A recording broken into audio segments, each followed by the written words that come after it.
Jadi yang dimaksud iman amano wa amilus sholihah adalah iman yang bertauhid.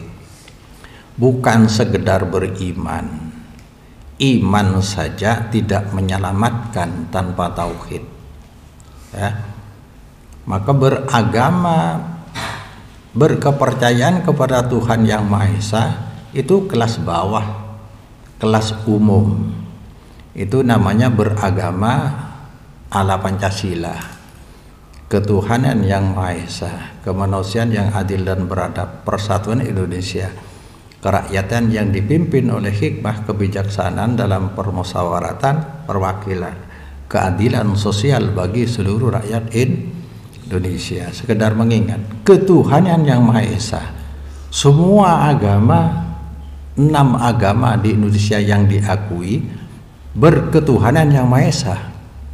Jadi orang kalau masih beriman secara rububiyah itu berarti iman kelas umum. Semua ya.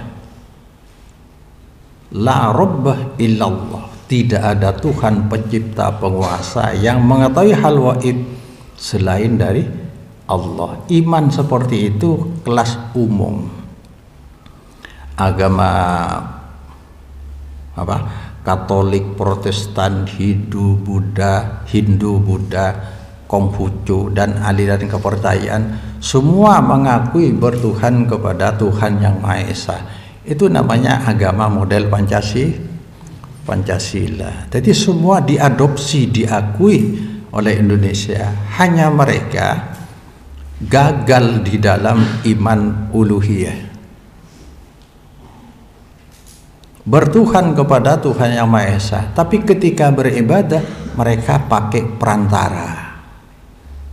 Hati-hati ya. Ini masih banyak di kalangan umat Islam sendiri yang beribadah kepada Allah dengan perantara, yang mereka berdalih itu tawassul yang dibolehkan, padahal itu syirik akbar. Ibadah itu pokok dari agama ya. Coba apa bedanya dengan umat-umat agama lain jika ibadah atau doa masih pakai perantara? Coba Kristen beribadah, Kristen bertuhan kepada Tuhan Yang Maha Esa, Tuhan Ayah, tapi ibadahnya pakai perantara Tuhan Anak. Tidak boleh dalam agama Islam. Orang Hindu ibadah lewat perantara dewa-dewa. Sang Hyang Widi itu Tuhan Yang Maha Esa. Maka semua agama yang disebutkan tadi, 6 agama, semua berketuhanan Yang Maha Esa. Esa itu satu, tunggal. Hanya saja ketika mempraktikkan ibadah, berdoa mereka masih pakai perantara. Umat Islam yang pakai perantara dengan dalih tawassul sama dengan mereka. Syirik kepada Allah, syirik akbar. Hati-hati. Orang Konghucu pun sembahyang lewat arwah-arwah leluhur. Tapi Tuhannya tetap Yang Maha Esa, Maha Tunggal. Tapi kalau ibadah, ada ibadah tahun baru Imlek kepada Tuhan Yang Maha Esa. Cap goh meh.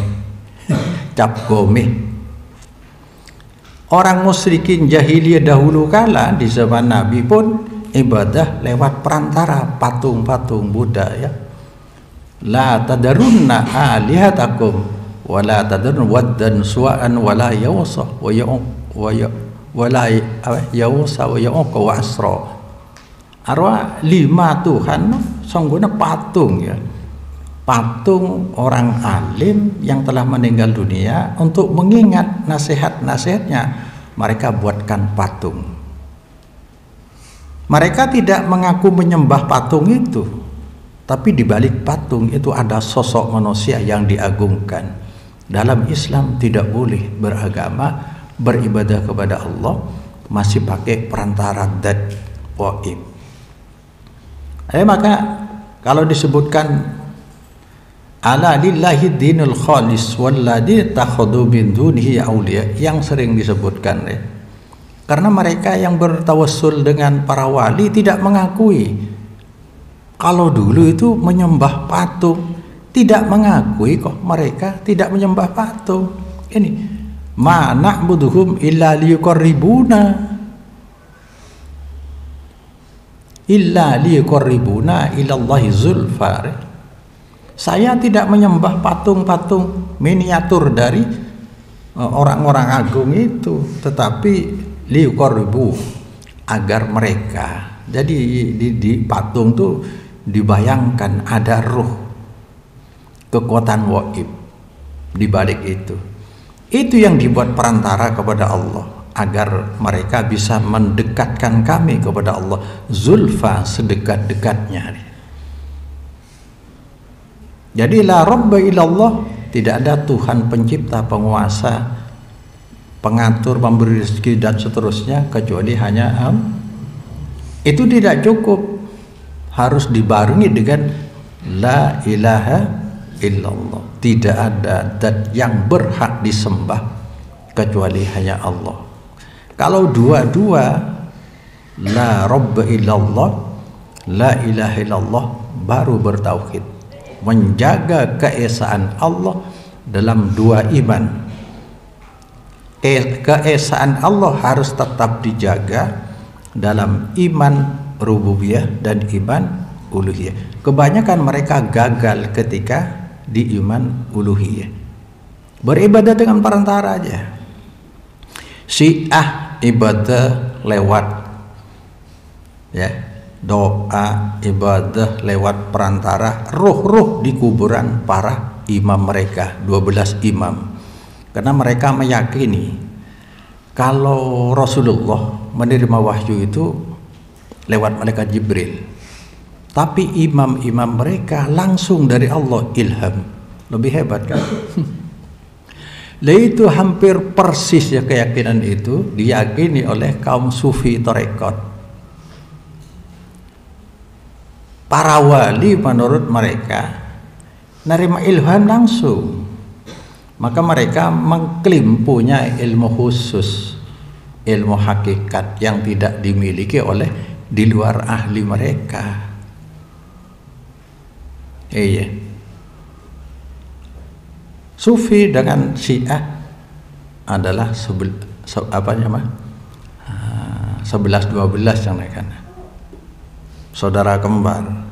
Orang sufi juga beribadah atau berdoa lewat ruh-ruh di kuburan nabi, wali menurut versi mereka. Semenikah merengis ya.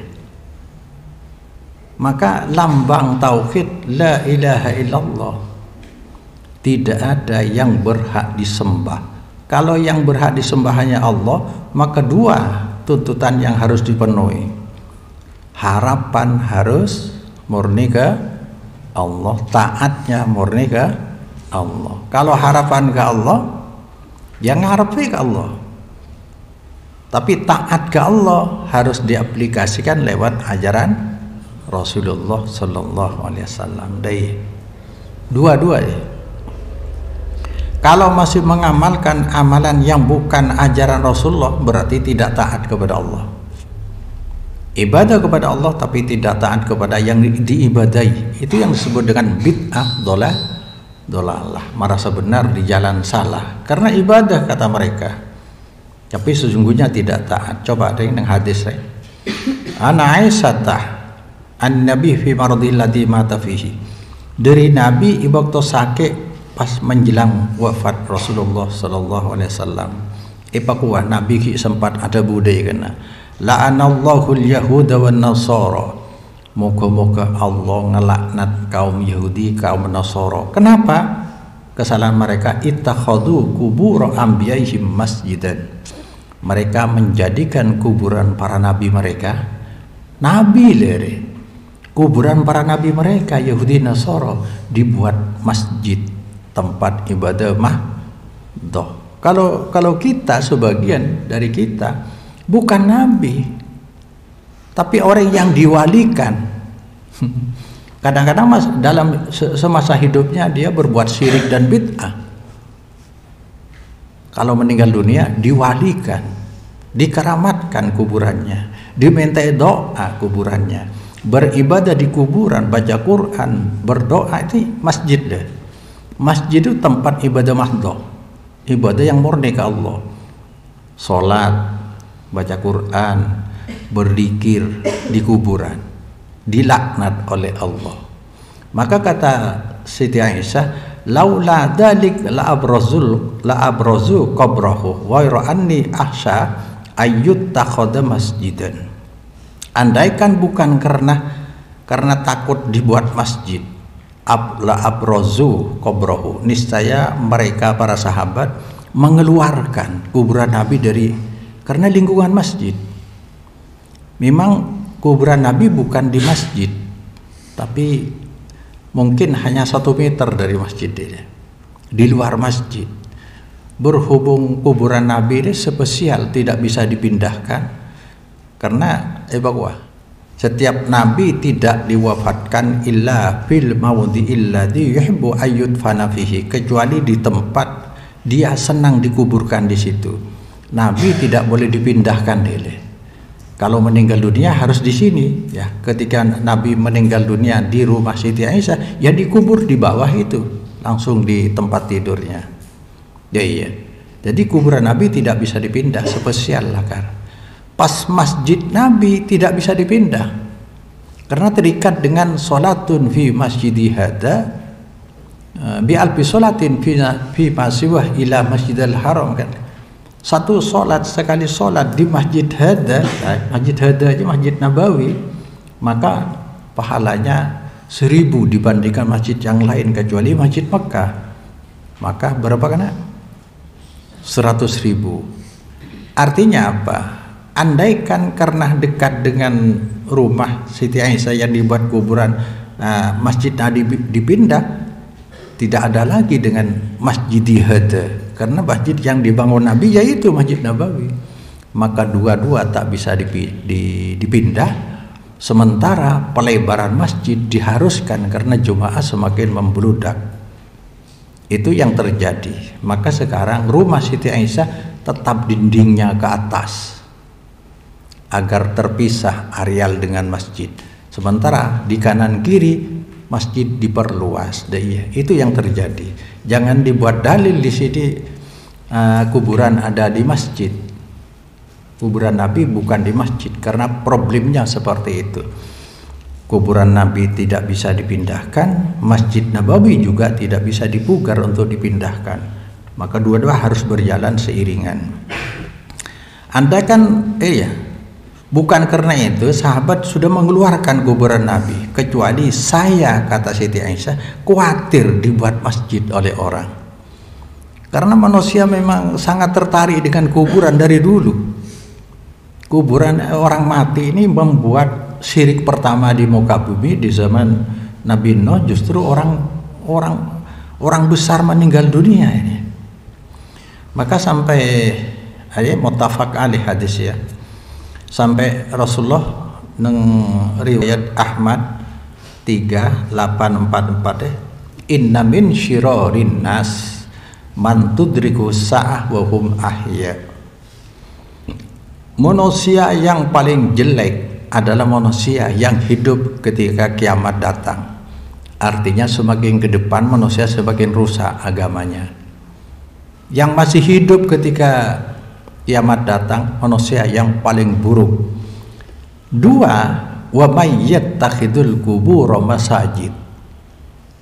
Sudah dimulai manusia terjelek. Dan orang yang membuat kuburan sebagai masjid tempat ibadah padahal sekarang sudah dimulai itu paling jeleknya manusia. Itu pengaruh dari Syiah. Syiah itu kebiasaan ibadah di kuburan, ambil tanah kuburan, mengelus-elus nisan, dan kalau dikir-dikir pakai joget-joget. Apa tidak ditiru oleh sufi kita? Lambai matur pada samannya mana kana? Illallah joget deh. Aja dari Syiah, karena Syiah berkolaborasi dengan sufi. Karena sufi menurut orang di sini adalah bagian dari agama Islam. Ya, welcome boy. Luar masa. Mana ada dari Nabi petunjuk, dari sahabat, kalau beribadah kepada Allah pakai joget-joget, maka tidak berlebihan yang disabdakan oleh ini menggambarkan realitas. Surat Yusuf 106, wa ma yu'minu aktsaruhum billah illa wa hum musyrikun.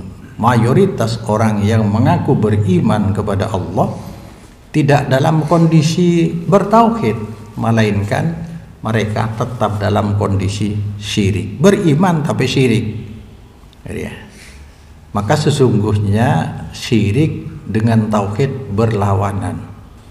Tidak ada muwahhid sekaligus musyrik. Tetapi iman dengan syirik bisa bergandengan. Mukmin musyrik ada, tapi muwahhid musyrik tidak ada. Ini dalilnya. Kebanyakan orang beriman, maka di sini pakai isim fa'il musyrikun tanpa zaman.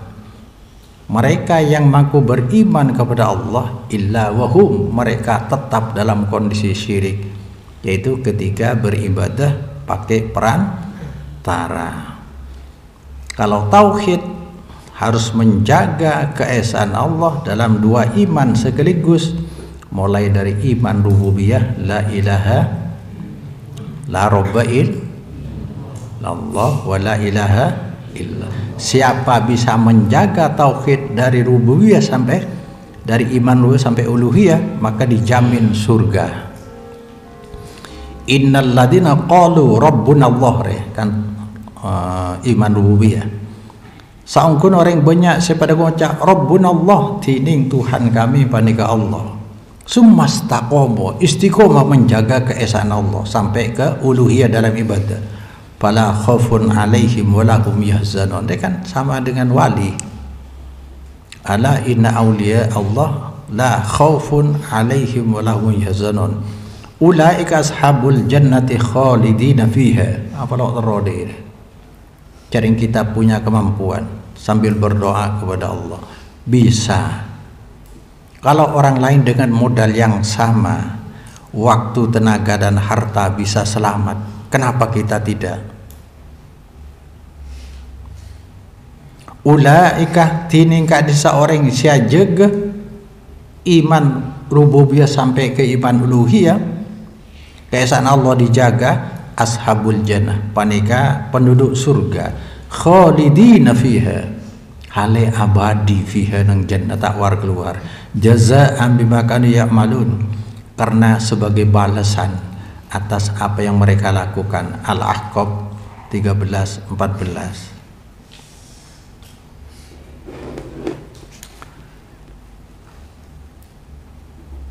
Wahudu ila tayyibinal qail, mereka ditunjukkan orang yang beriman beramal soleh ilal tayyib, maring sebagus-bagus dari ojak. Qaulih ta'ala wal malaikatu yadkhuluna alaihim min kulli bab, tiding para malaikat panika masuk ya alaihim atas ahlul jannah dari tiap pintu. Salamun alaikum bima sabartum fa ni'ma uqbaddar, tiding selamat sampai ngucap ada ya. Selamat panika tetap atas sampian sebab oleh nasabur sampian lamba itunya. Sabar dalam tiga perkara ya, tiga kondisi. Sabar ngalakuaki perintah, ijo kaje lo atina perintah dari Allah. Sabar meninggalkan yang dilarang oleh Allah, ijo kaje walan ngatela akhirat. Dan sabar ketika ditimpa oleh penderitaan, sebab itu berasal dari Allah yang menguji keimanan kita. Karena sabar aja pasti buana pas warga. Iya. Fani mah panika paling bagus. Uqbaddar tining apa? Negeri pemungkas yakni swarga. Wa qauluhu ta'ala la yasma'una fiha lawa wala ta'sima illa qilan salaman salama. Tak ngiding ahli swarga fiha dalam jannah lawan kesia-siaan, wala ta'sima juga tak ngiding dak ketusah, kecuali cuma dia salaman salama ocang dia. Fahudu ilal makan alladhi yasma'u fihi al-kalamat thayyibah. Malaikat ditunjukkan ahli swarga maring tempat sengiding pasir ahli jannah fihi dalam makan al-kalamat thayyibah ocak sebagus-bagus seto. Bakwa wa yulaqauna fiha tahiyatan wa salama. Mereka disambut ya, disambut fiha dalam jannah tahiyatan wa salama, kalaban perhormatan dan ucapan selamat. La kama yuhanu ahlun nar bil kalamil ladzi yuwabbahuna fihi wa yukrahuna fihi. Tidak seperti ahli neraka yang dihina akati iyenah pasir penduduk neraka bil kalam kalaban debuan-debuan yuwabbahuna yang mencela, yang seicela ahlun nar fihi bihi kalaban alladzi ben ikritik ahlun nar bihi kalaban ladzi yuqal lahum duku adzabal hari. Eko caaki lahum maring ahli neraka ngerasaaki na sampian de siksa yang membakar. Badai ada nih serapaki rahmat Allah sudah tidak ada. Rahmat Allah sudah disajikan di surga, makanya neraka lah ada. Tetapi kelak karena ingat kelak ibadana kita seki bertawassul ke orang kafir, orang wali kan lo ngakur wah. Mari nang kok kula kar minta ke wali, berseki dia. Kula kar minta ke ahli kafir, minta ke Allah. Keng setting kafiran seolah-olah dia mengutarakan begini katanya, kata mereka, dalihnya mereka. Saya minta kepada Allah, tunjukkan kepada Allah saya sedang ada di samping kuburan kekasihmu ya Allah. Iya. Seolah-olah Allah disogok, diiming-imingi oleh makhluk yang namanya walinya. Kalau demikian berarti Allah bisa disogok dengan hal-hal di luar kita. Berarti Allah disamakan dengan diperlakukan seperti makhluk. Tidak boleh, tidak boleh. Dalil-dalil dari hadis-hadis yang menunjukkan tawassul atau pendekatan kepada Allah, mengutarakan dalam doa hanyalah amalan kita sendiri, iman kita sendiri. Seperti orang di dalam gua, amalan yang telah dilakukan. Seperti orang apa? Kecuali minta doa kepada orang yang masih hidup, seperti orang yang buta datang kepada Nabi, diberi doa oleh Nabi. Ini banyak yang salah mengartikan. Padahal doa itu sebenarnya dipenggal jadi 3 bagian. Yang pertama doa kepada Allah. Ya, yang kedua menyebut nama Nabi sebenarnya karena dalam kondisi buta dia berdoa, diutarakan bahwa saya berdoa kepada Allah dengan engkau ya Nabi. Jadi Nabi diutarakan ke Allah karena berdoa bersama-sama. Yang terakhir justru Nabi didoakan oleh orang buta tadi. Allahumma sabfi hufi, ya Allah berikan syafaat kepada Nabi fiyah dalam kesembuhan saya. Nabi didoakan, bukan Nabi jasadnya dibuat iming-iming atau dibuat umpan kepada Allah. Tidak layak. Sekali lagi, tawassul yang dibolehkan menyebut-nyebut amal, nyebut-nyebut adalah amal kita sendiri, ketaatan kita sendiri, sebutkan kepada Allah tidak apa-apa. Itu bagian dari pendekatan, bukan yang lain yang tidak berkaitan dengan orang yang bertawassul.